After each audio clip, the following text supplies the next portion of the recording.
Did you ever hear that? You just don't want to believe. Well, maybe it's because you people can't produce the kind of objective support that we've been asking for all along. Did you ever think of that? Yeah, of course not, because thought and religion are two things that virtually never coincide. So let's go look at another case study, because it's not going to do anything worthwhile, is it?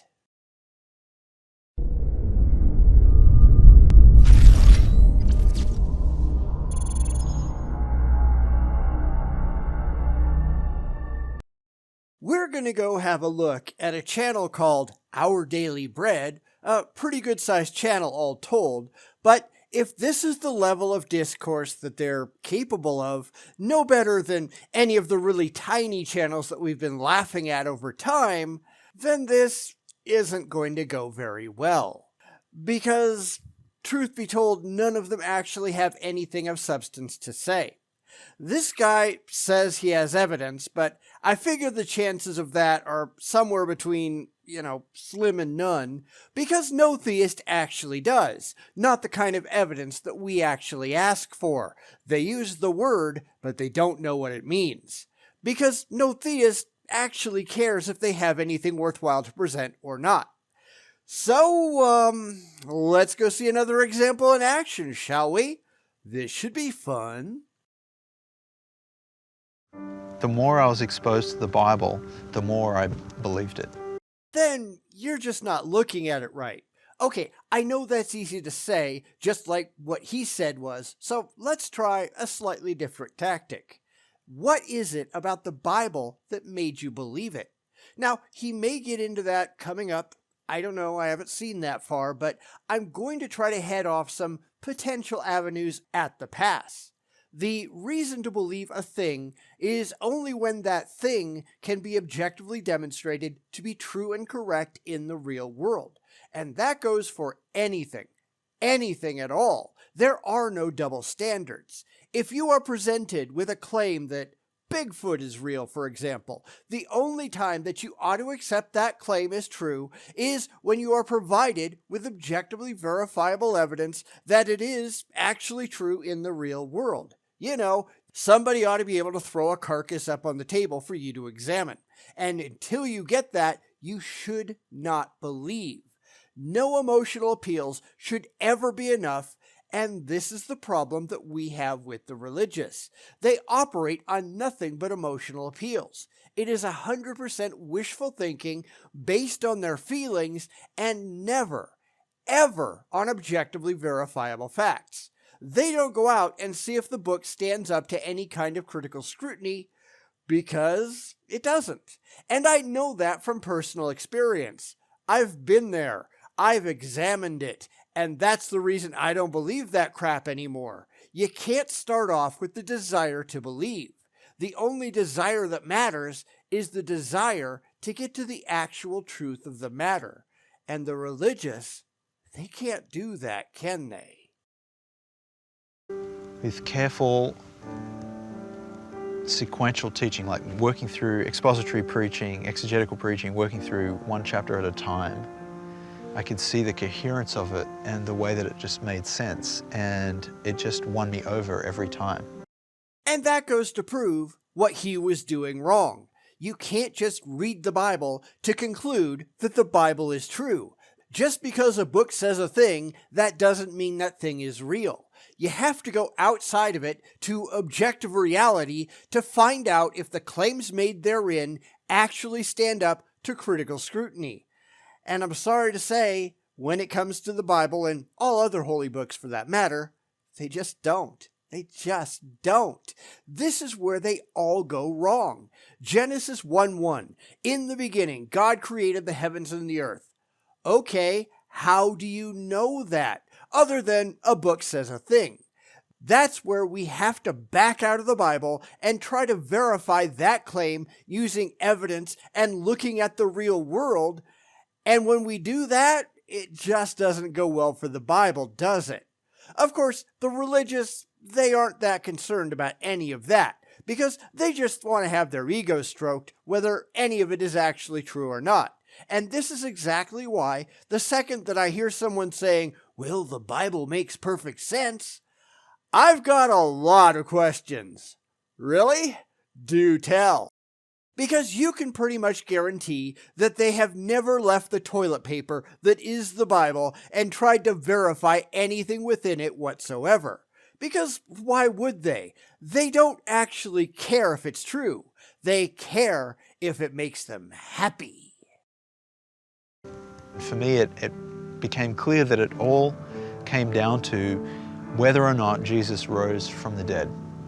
And where is your independent corroboratory evidence that he did? Where is your evidence that Jesus, the magical man God that appears in the Bible, ever existed at all?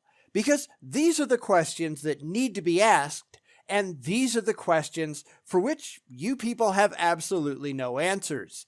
They just want to believe it.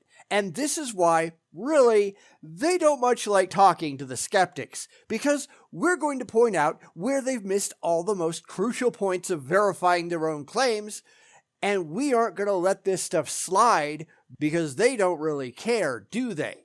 They have stories written in a primitive book of mythology by anonymous authors who can't be shown to have ever seen anything, ever, of the things that they claim to have seen. There is no independent eyewitness attestation outside of the Bible that Jesus ever existed or ever did anything at all. Why is that? Well, because there's no reason to think it's real. Oh, the religious have lots of excuses and lots of faith, but the one thing that they're always lacking is evidence. They never have evidence. And it's kind of funny how that works, isn't it?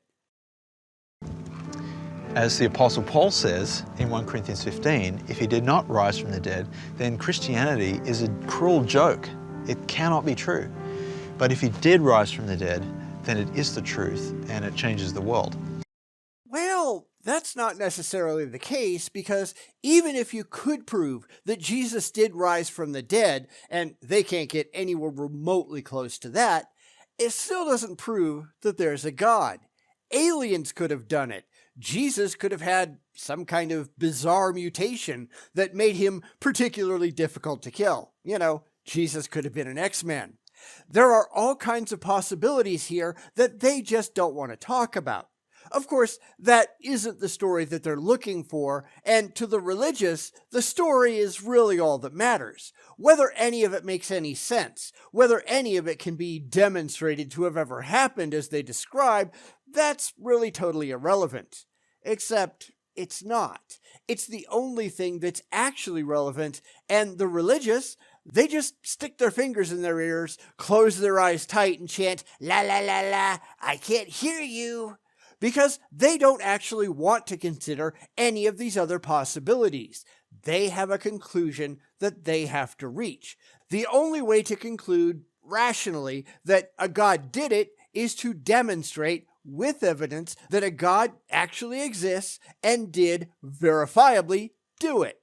And funny how they don't even try to do any of that, right? More like, pathetic. So it came down to one question, and that's one of the neat things I've always appreciated about the Christian message, is that you can actually test it. There's a point where you can test it. It's falsifiable, unlike any other religion or philosophical system that can't be tested. This can be tested. If the resurrection happened, it's true. If it didn't happen, it's not true. Oh, this should be good. Now, credit to this guy for actually trying. Maybe. I don't know if he's really going to try. We'll see how serious he is once he proposes his test. But at least he's kind of given it a shot, which is better than a lot of people, so I'm giving him props for that. It's a whole lot more than I can say for the overwhelming majority of religious apologists, so good on you, pal. Of course, this is all going to come down to his specific methodology, and we're not sure what that is yet. How could we go about testing any of this? How would you propose to do it? Because there is no evidence outside of the empty claims provided by non-eyewitnesses that appear in a book of mythology that any of this actually happened at all. And I'm not interested in claims, I'm interested in verifiable evidence that anyone can examine without having to hold a belief in its validity first. And I really can't imagine anything that he could possibly produce that hasn't already been run into the ground. But of course, I'm willing to let him prove me wrong. So please let us know how you would test these claims, because I think that would actually be interesting. And in the end, if I looked at all the historical sources, thought about the eyewitnesses, I considered all the arguments against the resurrection and concluded it's harder to believe that he didn't rise from the dead than it is to believe that he did. And I honestly believe that. I didn't have to convince myself into that. I just intellectually cannot believe that he did not rise from the dead when you consider the evidence. And we're still sitting here at square one because, at least so far as I'm aware, there are no demonstrable historical sources to which one could appeal. So let's see what kind of sources he could possibly present that might actually make a difference. Because there are three kinds of historical sources: primary, secondary, and of course tertiary. We're going to focus on the first of those in this because that's the most important. Primary sources must have been recorded at the time of the event, such that we can realistically suspect that said sources were actually present at the event they're recording, that they were expected to have recorded their observations honestly and factually, and that their accounts weren't, crazy. If you were researching Abraham Lincoln, for instance, you'd go to things he wrote with his own hand, or things that were written by people that were demonstrably present at something that he did. You wouldn't turn to, Abraham Lincoln, vampire hunter, produced more than 100 years later for credible information. So let's see what sources this guy thinks that he has access to. It's what the eyewitnesses claimed and what happened to them that's the key. Great! Now prove that you have any eyewitnesses at all. Because in order to be an eyewitness, you have to prove that these people were actually present at the real event and were doing all the things that I described before. And good luck on that, because you're going to need it. This is the first problem that the religious run into because their faith doesn't actually get them anywhere. The Gospels, for instance, they were not written by the people whose names appear on them. Those were assigned rather arbitrarily by Papias in the 2nd century. So you've got nothing at all there. Absolutely no credible modern historical biblical scholar thinks that Matthew wrote Matthew and so on. They are all written anonymously, and they were all written by people who almost certainly were not eyewitnesses. As such, they have absolutely no historical validity. I mean, we can look at Paul, but Paul says quite clearly that he never actually met Jesus, period. Never the real, physical, historical Jesus, if one actually existed. And of course, he didn't get any of his information from any human eyewitnesses ever. He got everything from Scripture or from revelation straight from spiritual Jesus. Therefore, anything that Paul had to say must be discounted because he lacks any demonstrable historical validity. So what are you left with? Absolutely nothing. So the original disciples are a big factor, but Paul is a big factor too, because Paul had nothing to gain by becoming a Christian or fabricating a story about the resurrection of Jesus. Sure he did, the same way any real disciples did. Early Christian leaders were compensated for their efforts, and this goes all the way back into the Old Testament, where in Leviticus 27:30 it says, "A tenth of the produce of the land, whether grain or fruit, is the Lord's and is holy." Proverbs 3:9 states, "Honor the Lord with your wealth, with the first fruits of your crops," meaning God gets the best of what you've got. And how does God get any of that? Well, in the Old Testament, it was burned because, according to Genesis 8:21, God really got off on the smell of burning flesh. But later on, people just gave their money and their goods and their property to the church, just like they do today. There is a very clear financial component to all of this. There always has been. The priesthood has always lived off of the contributions of their followers. Add to this the fact that there were a fair number of Christian sex cults back in the day, and it's pretty clear that they could have had plenty of reasons to tell lies. It doesn't mean that they did, of course. They could have really believed it, but just because you really believe a thing, that doesn't make it true. Muslim terrorists really believed that they were going to go to paradise and get 72 virgins in the afterlife when they flew airplanes into the World Trade Center in 2001. That doesn't make it true. He had everything to lose, and he was passionately opposed to the message of Jesus. That's the thing. Well, that's the story. The problem here is that you're taking the story seriously without being critical of what the story says. You just want it to be true. That doesn't make it true. The reality, though, is that we have no independent historical corroboration that there ever was a Christian hunter named Saul. There's nothing that happens independently of the Bible or the early Christian writings that says, yes, there was this guy working for the Romans that was out hunting Christians. It makes a convenient story, just like modern-day apologists who like to claim they were once atheists, but that doesn't actually make it so. It's a very emotionally appealing idea that your enemies, those who are persecuting you, they're coming around to your side. That doesn't mean that it actually happened that way. There is a significant difference between the way the Gospels are written and what a lot of the authentic Pauline writings teach. Never mind the ones that we now know weren't written by Paul or whoever he was to begin with. It makes just as much sense to think that this Paul guy, whoever he was, might have been one of the many failed messiahs running around at the time. They were on every street corner almost, who decided to tie his fate to the biggest, most successful cult that there was instead of just failing on his own. Now, I'm not saying that definitely happened because we have no way of knowing, but it is one of the many possibilities that the religious simply don't want to consider. They don't want to think that the majority voice for their religion was actually trying to scam their believers. That could be the case. I'm not the first one that's ever thought that up. It's just not emotionally comforting for the religious, and that's all they're really after.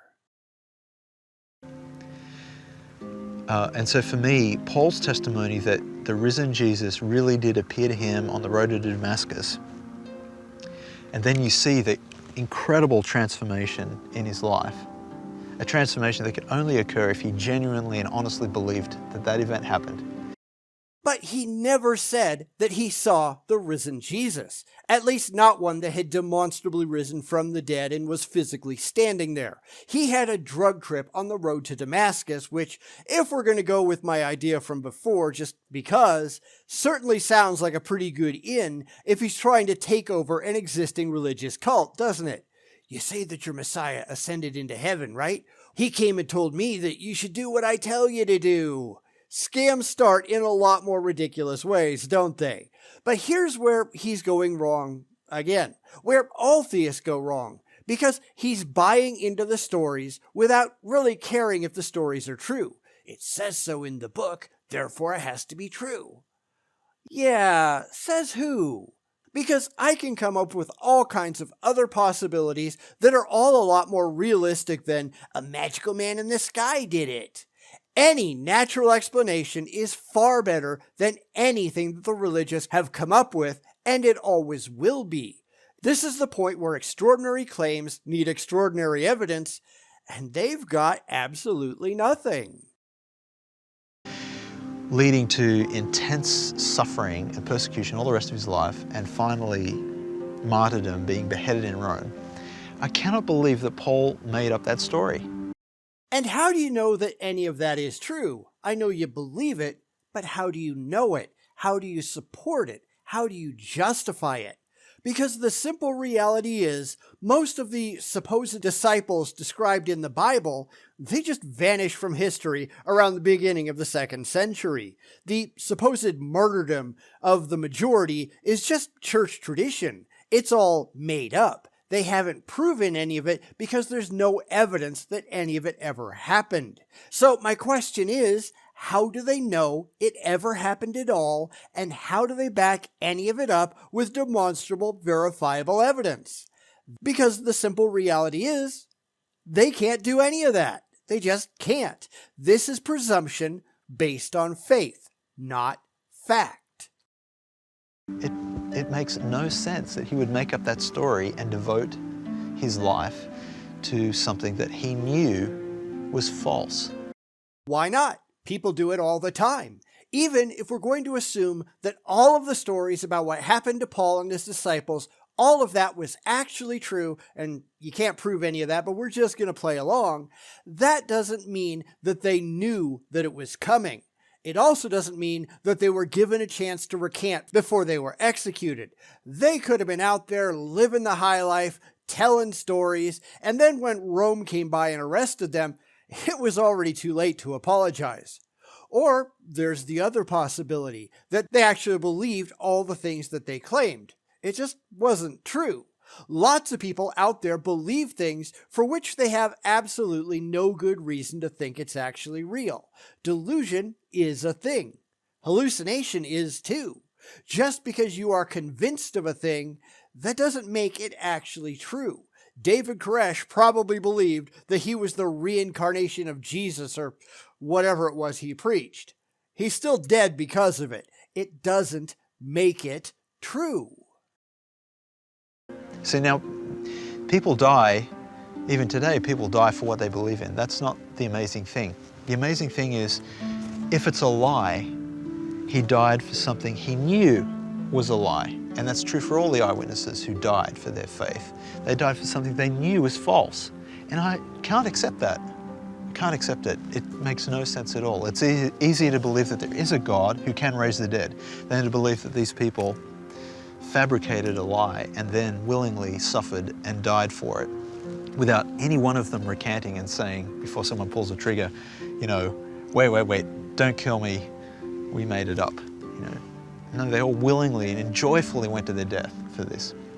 Well, there were no triggers back in the day, but I get what you're saying. But again, how do you know that? I mean, he's ignoring the possibility that they all believed in something that wasn't so, and that's because it's a much harder thing to talk your way around when you want to believe these things are true. He says that even today, there are people who die for things that he doesn't think are so, but he can't imagine that might apply to the people in the Bible. Well, why not? It's a whole lot more realistic an option than anything that he wants to believe. Because none of this is about reality. It's about emotional comfort. He just really likes the idea, and that's why none of this is impressive at all. Non-Christians get killed all the time for their faith. But that doesn't make their faith true, does it? I used to do the religious horror show, which cataloged the evils that man can do to their fellow man in the name of religion, and there are copious examples of dead Muslims, dead Hindus, dead Buddhists, tons of dead atheists, all at the hand of other religious groups. Are we going to assume that makes any of their beliefs factually correct? Because I don't think this guy would buy into that for a second, do you? So I think the only other option, and this is the one that really the most intelligent skeptics go for, is that no, they really did believe it, but they were deceived. It was hallucination or something like that. And again, you consider the stories and the evidence, it just doesn't stack up. It's, again, it's easier for me to believe that there is a God who raises the dead than to believe in this group hallucination for 500 people that occurred over 40 days. They all saw the exact same thing at different times and so on and so on. You know, it just doesn't hold water for me. Except, again, you can't prove that any of those stories are true. 1 Corinthians 15:6 makes that claim, but that doesn't make it so. The apologists just like to say, well, they could have verified it back in the day. Well, how exactly? Nowhere does it provide the names of any of those people. Anyone can say anything. Paul makes this claim 20 years after the supposed facts, and how is anyone supposed to hunt down any of the supposed eyewitnesses to verify the story? That's just insane. It's like claiming 1,000 people witnessed a UFO crash at Roswell, and if you don't believe me, Go ask them. Well, how in the hell are you supposed to do that? That was a long time ago, and most of them are dead. I mean, who were any of these people? What are their names? How would you find them? And especially returning to the Bible story, because if you think about it, this is back in the day without mass communication, without fast travel. The best you could do was horseback. How are you supposed to run out and find these unnamed people to ask them questions about something that happened 20 years ago?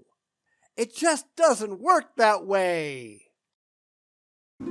It's not because of intellectual objections or evidence or lack of evidence. In the end, it comes down to, do you want to believe it or not? Desire has absolutely nothing to do with it. I could be very comforted by the idea that the Loch Ness Monster is swimming around out there somewhere, but my comfort doesn't make it so. I don't care what you want. I care what you can prove, and this guy, like all the rest, he can't prove a thing. They've got zero interest in actually demonstrating that their beliefs are verifiable. They just want it to be true, and that doesn't get them anywhere. And it's about time we stopped caring what anybody wants and started demanding that they back it up with credible, objectively verifiable evidence that anybody can examine. Because nothing less will do, and unfortunately for them, they have nothing of the sort. And that makes all of this emotional codswallop completely worthless.